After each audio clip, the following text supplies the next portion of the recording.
Thank you, Mike, for kicking us off with engaging and very, very fun presentation.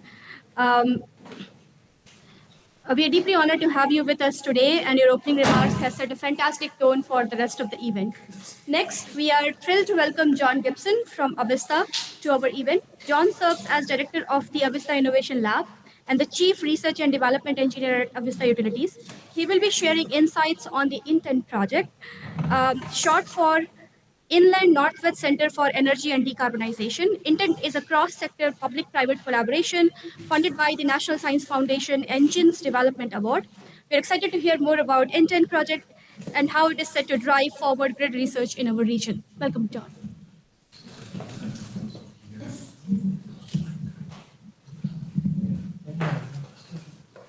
Good morning. Can everyone hear me this morning? Isn't it a wonderful day out there? Thank you for inviting me, Wei and Anamika. I appreciate it. Today, I'm going to speak about Intent. And as Anamika said, it stands for Inland Northwest Center for Energy and Decarbonization. It's a social purpose corporation, and it's focused on creating a regional innovation engine around energy. So there is an origin story, and I have to make a concession right up front. These are not the ideas of Intent or of me. They're all of your ideas. We leveraged all of your ideas, and all we did was simply put a narrative around it. It's all the talented people in this room that we've leveraged into this concept called Intent. And Avista, an investor-owned utility in Spokane, Washington, was interested in saying, what can we learn from this? And Avista's Innovation Lab said, well, you know, it's interesting. If we think of all the good ideas that are being generated across the universities in the national lab, how might we express that on our system? And we came up with this schematic that shows our 115 and 230 kV system. And we identified various load centers across our system. And the question really generated by all of you and put to us is, could we use those load centers in a way to create and use them in a way not unlike we use the supply resources? Could we leverage those load resources to do things like balancing services? Could we leverage those resources when coupled with distributed energy resources for contingencies or to even participate in real-time markets? And how would that value proposition be shared with our customers? That's really what the driver was behind this framework. And it was interesting. We wrote, I think, a couple of paragraphs about what this might be. We called it a regional energy platform. We sent it down to Washington State. And they came back, the researchers, I think Anamika was one of them, with 15 pages of ideas that they could essentially build on top of this framework. So we knew we had something here.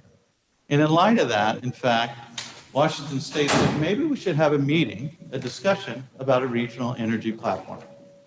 And we all got together, thrown together like maybe a group of researchers or engineers would throw something together real quick in a couple of weeks. And we had something like 42 people show up at the University of Idaho talking about energy.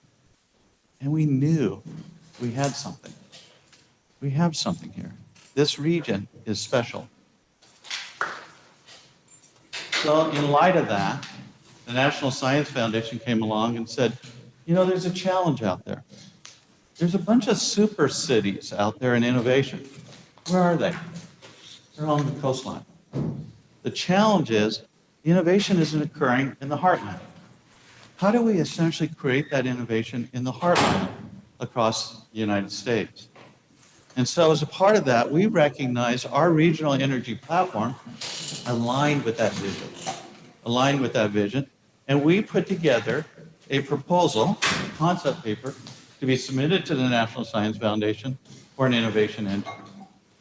The other thing we realized is we were near capacity on any type of nonprofit. There's only so many nonprofits that the industry can support. And so we wanted to essentially create a corporation. So Intent is a social purpose corporation that could essentially be capitalized in a way to drive outcomes. The thing that the geographical reach that we identified was essentially 27 counties in eastern Washington and northern Idaho. The National Science Foundation wanted us to create these individual working groups, industry, workforce, investment, and research, and equity being at the center of all this. And then finally, we had to think about our region. There's a lot of discussion about our region. What is unique about us? What is our talents? What are some of the challenges we have?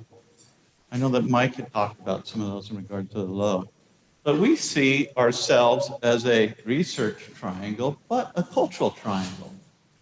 We are a cultural triangle of tribal reservations and rural communities. What does their energy future look like? How can we lift this region, who are those people?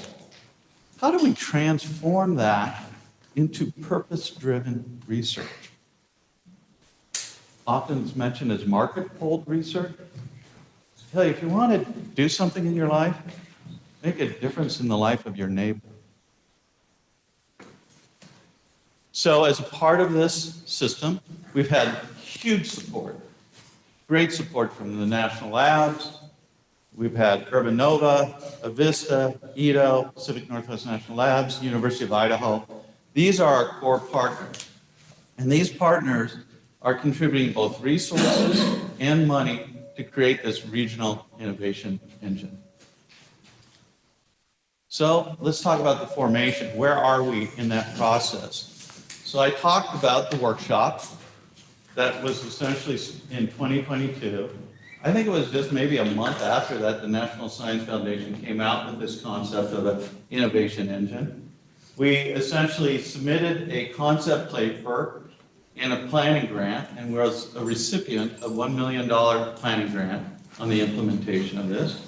And then from that, we set up a board for intent, and then we essentially partnered with the CenTer to run these key workshops. And these key workshops essentially helped us identify these top interventions. What would our strengths, weaknesses, opportunities, and threats maybe in this region to create a regional innovation engine? And through these workshops, we identified this. It's really, if you look at it carefully, it's not well organized, but you'll see later in the slide, it's a maturity life cycle of an innovation engine. So Mike, I couldn't have asked for a better setup for a slideshow, so thank you for that. This is the regional energy dilemma. So we have an infrastructure that's delivering energy. It's based on a premise. And that premise is essentially this: economies of scale. We essentially build an infrastructure, we socialize that cost, and essentially deliver cheap, reliable energy. The challenge is, often, it is economies of scope that is meaningful today. And how we serve our region is driving towards economies of scope. Mike mentioned location. So here's a slide. I like that time frame, 1984. We share that in common. 1984 to 2024. And what you're seeing is that historically we've been capacity long. We've had extra capacity on our resources, supply resources. What we're finding with the diversity of resources being added, much of that energy has to be firm through capacity resources. So, at least from our perspective at Avista, we're both energy and capacity short in the region. There's a challenge there. The other is, we live in the state of Washington. And the state of Washington has a very progressive agenda around essentially decarbonizing the grid, especially on the supply side, through the Energy Independence Act, Clean Energy Transformation Act, and Climate Commitment Act, that we would be greenhouse gas neutral by 2030 and 100% renewable, non-emitting resources by 2045. That's a pretty aggressive timeline. That's a different composition of that supply resources. The other thing that's unique about our region is we have 64 utilities in the state of Washington. The challenges we're facing are not an Avista challenge. They're not a Puget Sound challenge or a Portland General challenge. They are a regional challenge. And so we have to be able to coordinate across these many utilities to have an effective policy. And each of them bring a unique set of capabilities. The other is, and Mike mentioned this, you realize they call AI now an arms race? That the Department of Defense is looking at AI as a strategic initiative? You realize this is from the Seattle Times, and by 2029, the amount of energy required by those server farms are going to be 5 times the load of Seattle.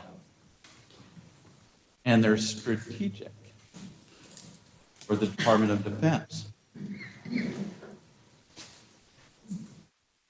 The other is, I was in Denver at a terminal location at midnight on Thursday when CrowdStrike hit. I could not get out of the airport. You had to ride that rail train. I could not even get out of the airport. It wasn't a cybersecurity hit, but it was a technology hit. And it was interesting how interdependent we are on our transportation system. Those same threats exist across our transmission and our distribution systems and our electric systems. The challenge is the way we measure risk is called exposure, and that is the length of the line that serves. The further that we move that generation from the load, the more risk we incur. The other is, well, you could have, if you drove down, I drove down this morning from Spokane, and it looks like a war zone with the different wildfires that have essentially hit those communities. I'll tell you, it's scary. These rural communities are going to have difficulties even insuring their homes because of the risk associated with wildfire. These small utilities will be at risk to be able to carry enough insurance to address that. So anytime, Mike talks about leadership, I would add to that, leadership starts with self-awareness, right? Understanding oneself, right? That's the first step towards leadership. So what is unique about our region? Who are we? Because if we're going to deploy a solution, we have to answer that question of, who are we? What's unique about us? So, we're really, in this region, a collection of tribal communities and rural communities. We're either that are natural resource dependent, whether it be agriculture, timber, or mining. And there's a culture there. What is that culture? The culture is rugged individualism. Something breaks, what do? They don't call someone, they fix it, right? They're not close to the Home Depot. They're essentially operating as small businesses in each of their farms or in their timber communities or in their mining communities. They're self-reliant. The infrastructure we deliver to them does not reflect that culture. Does not reflect that culture. Here's a kind of messy drawing, but what it is each color represents a distinct feeder on a Vista system. And what you see in the top is Spokane, where you see a lot of density of color and cord length. And what do you get with that density of feeders? The ability to transfer load, the ability to add additional reliability. But how about those rural communities? The rural communities are these long radial distribution feeders susceptible to any type of natural disaster, susceptible to public service power shutoffs, that when they go down, the whole system goes down. They don't have water because they run on pump systems. They don't have fuel. They're isolated. So that is reflective of a Vista service territory, but inland, Kootenai Electric, who I've been talking to, have this same challenge. The infrastructure does not reflect their culture. So the National Science Foundation came out with this concept for an innovation engine. And they were inspired by a couple economists from MIT that wrote a book called Jumpstarting America. Let's read this quote. America is often called the land of opportunity, but in recent decades, the opportunities have been shrinking in a geographical sense, as we increasingly rely on a small set of super cities located on the coast. Meanwhile, much of the rest of the country has missed out. Our region has missed out. Our salaries in the area of study that we're looking at are $65,000 to $75,000 average salary. Maybe the travel budget of many of the evaluators of these proposals. And if you look on the I-5 corridor, and I have a lot of friends on the I-5 corridor, but if you look on the I-5 corridor, the range is $120,000 to $180,000 a year. If you want to talk about equity, look on the I-90 corridor. If the National Science Foundation funds the I-5 corridor, they can say, hey, look how successful we are. But they haven't achieved their mission. The mission is about the challenge associated with the I-90 corridor. And what that is, you can transform the lives of the people on the I-90 corridor with an innovation engine. So a lot of this is just discussion, but what's the true value proposition? What does that look like for this region? What is distinct about this region, and how do we build a value proposition around it? Remember the idea that we stole from all of you, that we leveraged from all of your knowledge and all the insight that you have been providing us through all this collaboration through clean energy funds and Department of Energy? Can we essentially, fundamentally, move supply closer to load? Can we move supply closer to load? And if we do that, does it have an operational characteristic that is reflective of that community's culture? So that idea, built on their framework, was initially around those clouds representing distinct energy districts or microgrids, whatever you want to call them, to now having them being essentially locational based and context based. So now you're not building infrastructure for everyone, you're building infrastructure for a university, for an urban disadvantaged community, for a rural community, for a tribal community. How are their values reflected in that infrastructure? What would that look like? Here is a list of values based on each of those types of challenges. The challenge really is this, and I've worked 29 years at the utilities at Avista, and so I recognize the challenges, and it's this. We can't do locational-based benefit projects without third-party investment. We can't do that because it can't be socialized. It's not a prudent investment if it benefits a few. So what we're talking about is creating a framework that where we can do these projects, where we can look at benefits to a university that might be interested in creating a academic research platform built onto it. Or when we talk about the tribe, and the tribe does what? It's not personal. They just want to have sovereignty. They want to be independent. How do we essentially embed that in their infrastructure? So the idea says, okay, what's the value proposition? Can we create a market that essentially allows us to build energy boutiques? That we have these unique product offerings that can be built into these communities The one here is Malden with the snow. That was wiped out by fire. They came back and built a fire station with its own self-generation. Same with Martin Luther King Center that we have in Spokane. They will have an emergency center that provides resiliency to them. The Spokane tribe has always been interested. They're very susceptible. They're in a rural area, very susceptible to wildfire. They don't have water or fuel. We created a microgrid, a resiliency station, to essentially pick up those critical loads to be able to achieve the outcome that they're interested in. So these are the different types of energy boutiques. One of them is the Eco District. That's Vista's Innovation Lab. You're all invited there.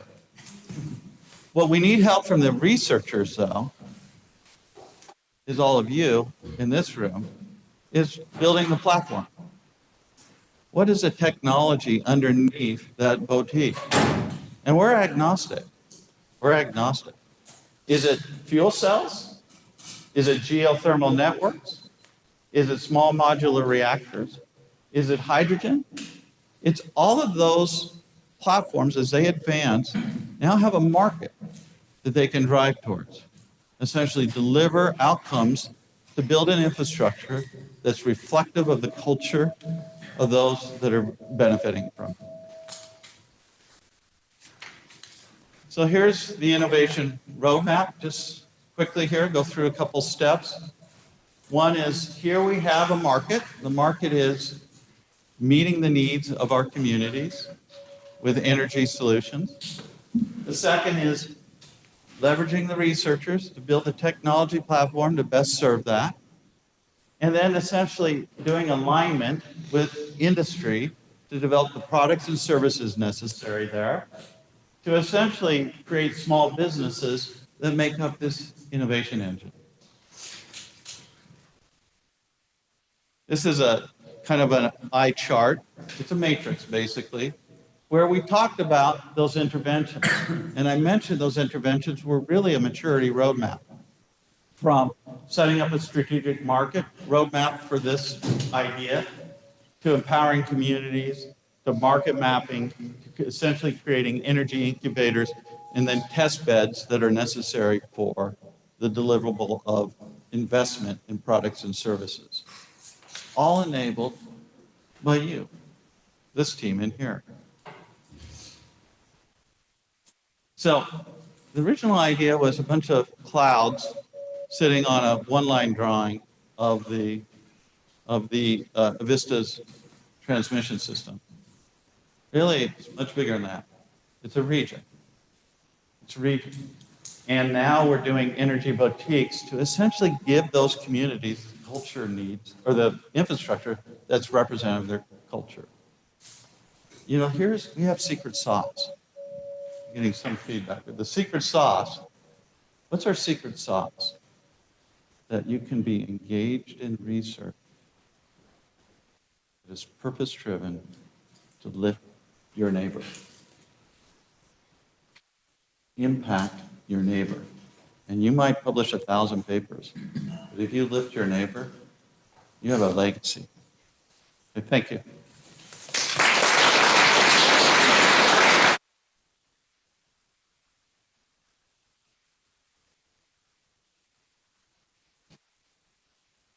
Thank you so much, John, for very illuminating presentation.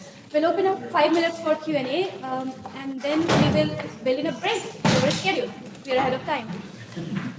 So, any questions, John? Sorry about the I-5, I-90 corridor. We'll get even with you, John. That's okay. No, thank you, John. Very inspirational. And question to you would be, now you've displayed this, you talked about the energy boutiques. What's the behavior of the utility? What does the utility have to do different? Yeah, that's a really good question. You know, to some extent, at Avista, the discussion is intent and competition with Avista. And the answer is no. Avista is doing this right now. The challenge with Avista is, one, the challenge with Avista is it is constrained by its franchise. It can't address the broader regional issue. We see intent running in parallel with the Vista, learning from the bright people there, as well as the researchers, as they implement that Spokane Tribe example, the Martin Luther King example are being implemented. That's an insight that intent can learn from. But it can scale it now to a much broader region. And it's not just our region. There's a lot of parts across the country that have these same challenges with these remote communities. So we think there's a scale there, and probably across the world, right? A scale there to essentially build these types of products. If we can drive the bright people in this room to those particular outcomes. So I really see the utility as a partner in that, in the development of it. Good question, though. What are your thoughts on it? I want to learn from you, Sorry. You're touching on something that, I think all of us are dealing with. As you think about how do I interface with each energy boutique, when you think about batteries now, how do batteries play into this space? Because we as a utility have never had that sort of storage of energy outside of hydro to be able to do that. So it really starts to change a picture. And I think back to utilities when many started, they were community-based. And then we consolidated. We started putting them together because of the economics that you talked about. And what I'm hearing you say is trying to revert back to that, to think about, what does each of those communities need? And so I think all of us have to start to think differently in the space. So I appreciate the challenge. I just, no definite answers. This is as you're saying, purpose-driven. And all of us need to start to think, how do we involve that? How do we listen, be curious, and think about doing it differently? Yeah, thank you. Thank you for that. I think one thing that's not being mentioned is the whole concern around energy security. And those communities could be at risk unless we're intentional about them and representing them. So, no, thank you, Larry. I appreciate that. But, I do think there is a role for the utility engaging in this, and it may be the market that essentially could add those values and then essentially establish some type of control framework around it to ensure that they're viable resources when on demand. So that, I know that you guys are in the middle of that, and we're trying to evolve that as well. Okay. Great presentation. Thank you. That really was clear and understand the purpose, and I love the intent of lift your neighbor. So, I think we get stuck in the challenge of when you talk about if you're down at a local project and you need third-party financing, you can't socialize the cost. And it goes back, I think, to the challenge we've always had. An example for me is like, smart controls on buildings, like you guys have done at the Catalyst Center and others. It's hard to go building by building, community by community, and get an ROI for the building owner or the community. Yeah. But at some point, I think we have to have a way to aggregate the benefits at a higher level. So if we look at resiliency or transmission offsets that you wouldn't have to build if your load's increasing out in a rural community or if you needed to upgrade a substation. But, the map is so complicated. We have a harder time, I think, policy-wise, aggregating benefits to be able to show why we would put energy storage, at the end of the line someplace. And especially if you think about building energy efficiency, when I go around the country, when people zoom out far enough on the map, they could say, and I've seen this in Atlanta, for example, if you don't pay attention to the underrepresented communities who don't have internet, who don't have energy efficiency, they will be your load growth significant contributors 20 or 30 years from now. But it's hard to go building by building. But if you step back, you can say it's in our best interest to invest in energy efficiency in those communities now, because it'll offset needed future generation capacity or transmission builds or substations. So is there a way, how would you, I don't know if it's a technology platform problem, it's a way that we think about solving the problem at a higher level and kind of valuing resiliency, valuing future offsets of capital investments. How would we go with that? Yeah. Is that even the right way to think? No, it is. It's exactly the right way. It's a complicated problem, and I don't think I have the answer, but I mean, that is one of the goals of intent, is to try to drive that type of answer out of this, like first recognizing it, right? Often it's ignored. So just by recognizing is the first step towards awareness, on this. The other is we're hinting at something too, is many of these communities carry the supply resources out there, whether it be hog waste, whether it be dams, those types of things. Could these be resources? How could we? So that's just a hint. Could they be not unlike the supply resources? And I'm not sure what that looks like, but those are the kind of concepts we're trying to evolve. And I just see that everyone in this room is smarter than I, and so that I suspect you guys have answers to these. Huh? Okay. Great. Any other questions? No. So we are going to take a 10-minute break and we'll be back. Thanks. Thank you.